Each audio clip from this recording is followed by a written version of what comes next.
जय हिंद विद्यार्थी मित्रों। आज आपणे नवुं चेप्टर एटले के चेप्टर नंबर 15 घन आकारोनुं प्रत्यक्षीकरण। खरेखर आपणे घणा बधा आकारो जोईए छीए। चोरस छे, वर्तुळ छे, लंबचोरस छे, त्रिकोण छे, जेने आपणे आकृतिने आपणे कागळ उपर दोरी शकीए छीए अने एमां लंबाई अने पहोळाई होय छे। तेने आपणे समतलीय आकृतिओ तरीके ओळखीए छीए। अहींया आपणे घन आकारोनुं एटले के जेने 3 डायमेन्शन कही शकाय, त्रिपरिमाणीय के जेमां लंबाई, पहोळाई अने ऊंचाई आवेली होय एवी आकृतिओनो आपणे अभ्यास करवानो छे आ चेप्टरमां। तो शरू करीए। सौ प्रथम के वर्तुळ, चोरस, लंबचोरस, चतुष्कोण अने त्रिकोण ए समतलीय आकृतिओ छे। ज्यारे समघन, लंबघन, गोलक, नळाकार, शंकु अने पिरामिड ए घन आकारो छे। हवे आपणे समघन आपणे जोयुं छे, जे पेलो आपणे क्यूब आवे छे। अहींया मारी पासे एक छे, हुं बतावुं छुं। आ प्रकारनो क्यूब होय छे के जेने समघन कहेवाय, बधी बाजुओ एनी सरखी छे। अहींया તમે જોઈ શકો છો, જુઓ આને ધાર કહેવાય, આને શિરોબિંદુ કહેવાય અને આ ફલક કહેવાય। તો આવા આપણને કેટલા ફલક મળે છે? 1 2 3 4 5 અને 6। એનો મતલબ એવો થયો કે સમઘનને 6 ફલક મળે છે। જ્યારે ધાર કેટલી મળે છે? 1 2 3 4 5 6 7 8 9 10 11 અને 12। ટોટલ 12 એને ધાર મળે છે। જુઓ, બે ફલક જ્યાં ભેગા થાય ત્યાં એને ધાર મળે છે। એવી રીતે શિરોબિંદુ આવશે તો 1 2 3 4 5 6 7 અને 8। તો 8 શિરોબિંદુઓ, 6 બરાબર 12 ધાર મળે છે આપણને સમઘનમાં। એવી જ રીતે આપણે જ્યારે લંબઘનની વાત કરતા હોઈએ છીએ ત્યારે પણ એમાં પણ એવું જ હોય છે। જુઓ, આપણી મારી પાસે એક લંબઘન છે, તમે જોઈ શકો છો, જેમાં લંબાઈ, પહોળાઈ અને એની ઊંચાઈ આપેલી છે। આ એની લંબાઈ છે, પહોળાઈ છે અને આ એની ઊંચાઈ થશે। તો આવો એક લંબઘન આપેલો છે। આવી આપણે અલગ અલગ આકૃતિઓ દોરવાની છે અને કેવી રીતે એને કાગળ ઉપર દોરી શકાય એ આપણે અહીં શીખવાના છીએ। તો આગળ વધીએ। સમતલીય આકૃતિઓ દ્વિપરિમાણીય એટલે કે 2 ડાયમેન્શન, 2D એટલે 2 ડાયમેન્શન હોય છે અને ઘન આકારો ત્રિપરિમાણીય એટલે કે 3 ડાયમેન્શન હોય છે। સમતલીય આકૃતિઓને માત્ર લંબાઈ અને પહોળાઈ હોય છે, જ્યારે ઘન આકારમાં લંબાઈ, પહોળાઈ અને ઊંચાઈ આવેલી હોય છે, એટલે કે 3 ડાયમેન્શન હોય છે। ઘન આકારોના ખૂણાઓને તેના શિરોબિંદુ કહે છે। ઘન આકારોના ખૂણાઓને તેના શિરોબિંદુઓ કહે છે। જો અહીંયા આ ખૂણો આવેલો છે તો એને આપણે શિરોબિંદુ તરીકે ઓળખીએ છીએ। તેના માળખાને બનાવતા રેખાખંડોને ધાર અને તેની સમતલીય સપાટીઓને ફલક કહે છે। એવી રીતે રેખાકૃતિ એ ઘન આકારનું માળખું દર્શાવે છે, જેને વાળીને ઘન આકાર બનાવી શકાય છે। એક જ ઘન આકારની એકથી વધુ રેખાકૃતિઓ બની શકે છે। રેખાકૃતિઓ એટલે કે નેટ। આનું એક એક્ઝામ્પલ આપણે માચીસ હોય તો માચીસનું બોક્સને ખોલી નાખીએ, બરાબર છે, તો એ આખી એની નેટ થઈ ગઈ, રેખાકૃતિ થઈ ગઈ। એને આપણે વાળીને એને લંબઘન બનાવી શકીએ છીએ। જો આપણી પાસે એક એક્ઝામ્પલ છે, એનું જોઈએ અહીંયા। જો આવી કોઈ આકૃતિ હોય અથવા તો જે રેખાકૃતિઓ છે, આને વાળીને આપણે લંબઘન બનાવી શકીએ છીએ। જો આમાં 1 2 3 4 5 અને 6 ફલક આવેલા છે, આને આપણે વાળીએ એટલે આપણને એક લંબઘન મળશે।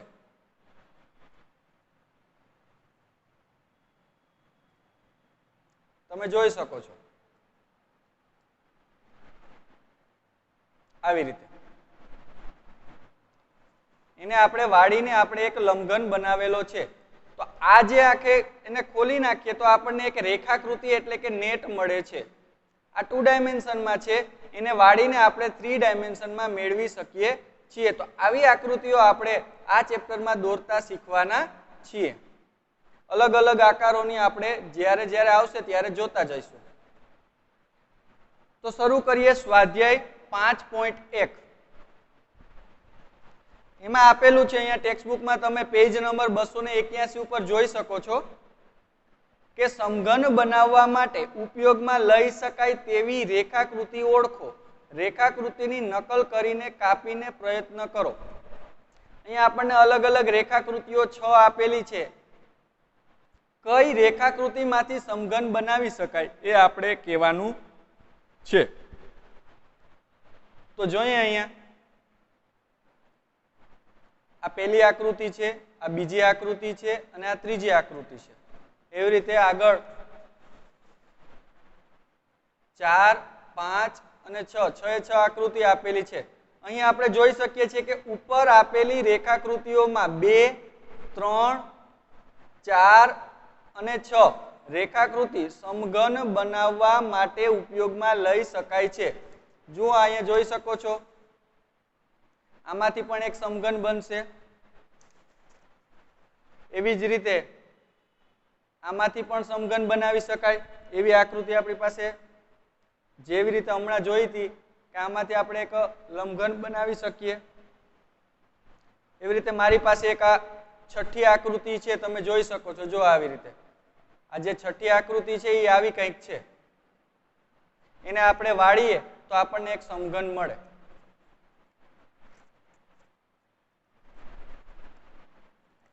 આવી રીતે તો આ એક સમઘન થયો. તો આપણે 6 આકૃતિમાંથી બીજી, ત્રીજી, ચોથી અને છઠ્ઠી રેખાકૃતિ માંથી સમઘન બનાવવા માટે ઉપયોગમાં લઈ શકાય તેમ છે. એના પછી આવે છે બીજો ક્વેશ્ચન. દરેક સપાટી પર ટપકા હોય તેવા સમઘનને પાસો કહે છે. આ પાસો આપણને સૌ જાણીએ જ છીએ. સાપસીડી રમતી વખતે આપણે પાસાનો ઉપયોગ કરીએ જ છીએ. પાસાની સામસામેની સપાટીઓ પરના ટપકાનો સરવાળો હંમેશા 7 થાય. અહીંયા આપણે ટેક્સ્ટબુકમાં પણ અંડરલાઈન કરશું કે પાસાની સામસામેની સપાટીઓ પરના ટપકાઓનો સરવાળો હંમેશા 7 થાય. એનો મતલબ એવો થયો કે જો એક સપાટી ઉપર 4 હોય તો એની સામેની સપાટી ઉપર 3 હોય તો જ 7 થાય. એવી રીતે એક સપાટી 1 હોય તો એની સામેની સપાટી ઉપર 6 લેવા પડે. અહીં પાસો બનાવવા માટે ની 2 રેખાકૃતિઓ બનાવેલી છે. દરેક ચોરસમાં લખેલા અંકો તે સપાટી પરના ટપકા સંખ્યા દર્શાવે છે. તો આપણે બાકીના અહીંયા કયો ક્રમ આવશે એ દર્શાવવાનું છે. આગળ વાંચીએ. ખાલી ખાનામાં યોગ્ય સંખ્યાઓ લખો અને યાદ રાખો કે સામસામેની સપાટી પરના અંકોનો સરવાળો 7 થવો જોઈએ. તો અહીંયા એક પાસો દોરેલો છે, પાસાની આકૃતિ દોરેલી છે. તો પહેલી આકૃતિ 1, 2 અને 3 આવું લખેલું છે. તો એની આગળ આવશે 4, 5 અને 6. 1 ની સામેની સપાટી 6 આવશે. એવી રીતે 3 ની સામેની સપાટી 4 આવશે અને 2 ની સામેની સપાટી 5 આવશે. બંનેનો સરવાળો કરશું એટલે આપણને 7 મળશે. એવી રીતે બીજી આકૃતિમાં જોઈએ તો 1 ની સામેની સપાટી 6 આવશે, 5 ની સામેની સપાટી 2 આવશે અને 4 ની સામેની સપાટી 3 આવશે. કારણ કે આપણે બંનેનો સરવાળો આપણે 7 લેવાનો છે. તો અહીં પાસો બનાવવા માટેની 2 રેખાકૃતિઓ દર્શાવી છે. દરેક ચોરસમાં લખેલા અંકો તે સપાટી પરના ટપકાની સંખ્યા દર્શાવે છે. તો અહીંયા આપણે આવી રીતે 4, 5, 6 અને બીજી આકૃતિમાં 1, 2 અને 3 લખવાના થશે. એવી રીતે ત્રીજો પ્રશ્ન જોઈએ કે બાજુમાં દર્શાવેલી રેખાકૃતિ પાસાની રેખાકૃતિ હોઈ શકે. તમારો જવાબ સમજાવો. હવે આપણે ક્યારે કહી શકીએ તો કે સામસામેની સપાટીઓનો સરવાળો 7 થવો જોઈએ. તો આપણે એવું કહી શકીએ કે આ રેખાકૃતિ પાસાની છે. અહીંયા જે ટેક્સ્ટબુકમાં આપણને આકૃતિ દોરીને આપી છે એ આપણે એનો ક્રમનો સામસામેની જે સપાટી આવે છે એનો સરવાળો કરીએ અને જો 7 આવતો હોય તો આપણે તેને પાસાની રેખાકૃતિ છે એવું કહી શકીએ. તો અહીંયા જોઈએ પ્રશ્ન ત્રીજો કે ના, આપેલી રેખાકૃતિ પાસાની રેખાકૃતિ નથી. કારણ શું છે તો કે પાસામાં સામસામેની બાજુના ટપકાનો સરવાળો 7 થવો જોઈએ.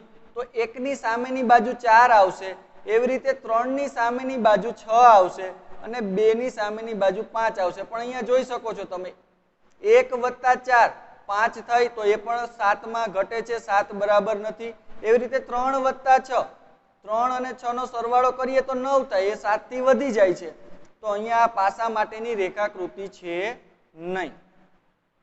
એના પછીનો ચોથો ક્વેશ્ચન જોઈએ કે સમઘન બનાવવા માટેની ટેક્સ્ટબુકમાં પેજ નંબર 282 ઉપર આપેલું છે, સમઘન બનાવવા માટેની એક અપૂર્ણ રેખાકૃતિ આપેલી છે, તેને ઓછામાં ઓછી 2 રીતે પૂર્ણ કરો. યાદ રાખો કે સમઘનને 6 ફલકો છે. અહીં આપેલી રેખાકૃતિમાં કેટલી છે? 2 ભિન્ન આકૃતિઓ આપો. જો તમને ગમે તો સરળતા માટે ચોરસ ખાનાવાળા કાગળનો ઉપયોગ કરી શકાય. હવે આપણને અહીં જે અધૂરી આકૃતિ આપેલી છે એમાંથી આપણે 2 આકૃતિઓ બનાવવાની છે. કોની? તો કે સમઘનની. અને સમઘનને 6 ફલક હોય, આપણે હમણાં જ જોયું. તો સમઘનને 6 ફલક હોય છે. આથી સમઘન બનાવવાની પૂર્ણ 2 રીતો નીચે દર્શાવી છે. આ બંને આકૃતિઓમાં 6 ફલકો છે, તમે અહીંયા જોઈ શકો છો. 1 2 3 4 5 અને 6. એવી રીતે અહીંયા 1 2 3 4 5 અને 6. અહીંયા આપણને 2 એવી રીત આપેલી છે. આના સિવાયની રીત પણ ઘણી બધી આવી શકે કે જેમાં આપણે સમઘન દોરી શકીએ. એક રેખાકૃતિ તો અહીંયા આપેલી છે, આમાં જુઓ, એક સપાટી અહીંયા આપેલી છે ને એક ફલક અહીંયા આપેલું છે, ને આ 4. તો આ રીતે પણ એક સમઘન દોરી શકાય છે. એના પછી આગળ વધીએ કે રેખાકૃતિને યોગ્ય ઘનાકાર સાથે જોડો. અહીંયા 5મા ક્વેશ્ચનની વાત કરું છું કે રેખાકૃતિને યોગ્ય ઘનાકાર સાથે જોડો. તો અહીંયા સમઘન આપેલો છે, તો સમઘનની કઈ રેખાકૃતિ થશે? એવી રીતે નળાકાર આપેલો છે, તો નળાકારની આમાંથી કઈ રેખાકૃતિ થશે?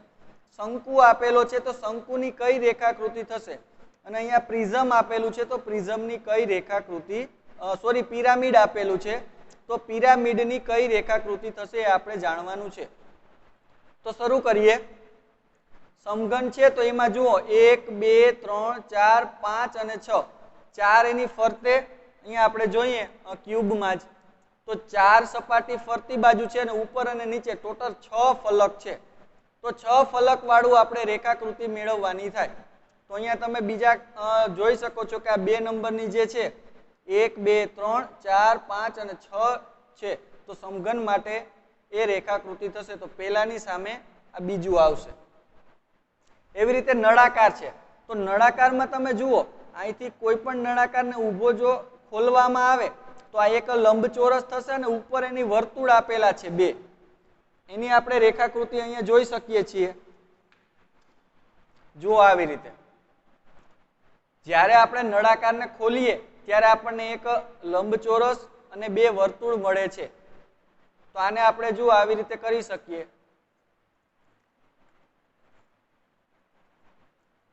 થઈ ગયું. તો આ પ્રકારની કંઈક આકૃતિ બનશે નળાકારની. જેને ખોલવામાં આવે ત્યારે આપણને આ રીતની આકૃતિ બનશે.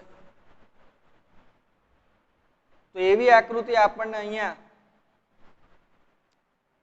3 નંબરની આપેલી છે કે 2 વર્તુળ છે અને એક લંબચોરસ છે, અહીંયા જોઈ શકાય છે. એના પછી શંકુ આપેલું છે 3 નંબર ઉપર સી. તો શંકુને ખોલીએ તો આપણને એક ત્રિકોણાકાર જેવી આકૃતિ મળે. ત્રિકોણ તો ન કહી શકાય. અને એક વર્તુળ નીચેની બાજુએ વર્તુળ છે, અહીંયા તમે જોઈ શકો છો. આવું કંઈક બને. આ નીચેનો ભાગ છે એટલે કે વર્તુળ મળે છે, અને આ જે શંકુ વાળેલું એને આપણે વાળીને જોઈએ તો આવું કંઈક બને. આ રીતનું શંકુ થાય, તમે જોઈ શકો છો. તો આપણને એમાં 2 ફલક મળે છે, બરાબર છે. તો એવી આકૃતિ આપણને બીજા ખાનામાં ચોથી આપેલી છે, આ આકૃતિ થશે. એના પછી આવે છે પિરામિડ. તો પિરામિડમાં તમે જોઈ શકો છો 1 2 3 અને 4. 4 ત્રિકોણ છે અને નીચે એક ચોરસ છે. તો કંઈક આવી આકૃતિ બનશે. જુઓ રેખાકૃતિ, એક ચોરસ અને આ 4 ત્રિકોણ. તો એને આપણે જો ભેગા કરીએ તો આવું કંઈક બને.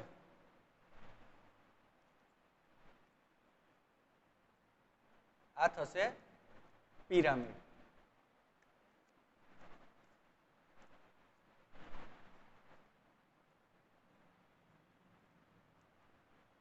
જોઈ શકો છો તમે. તો ટોટલ એમાં 5 ફલક આવેલા છે. 1 2 3 4 અને 5. તો એવી આકૃતિ આપણને અહીંયા પેલી આકૃતિ આપેલી છે. તો આ રીતે આપણે રેખાકૃતિને યોગ્ય ઘનાકાર સાથે જોડી. અહીંયા આપણે જોઈ શકીએ છીએ, તમારે ફેરનોટમાં આવી રીતે લખવાનું થશે. આ સમઘન છે એની સામે સમઘનની રેખાકૃતિ, એવી જ રીતે નળાકારની સામે નળાકારની રેખાકૃતિ, એવી રીતે શંકુની સામે શંકુની રેખાકૃતિ. તમારે ફેરનોટમાં આવી રીતે આકૃતિ દોરવાની થશે. એવી જ રીતે પિરામિડની સામે પિરામિડની રેખાકૃતિ, જેને આપણે નેટ તરીકે ઓળખીએ છીએ.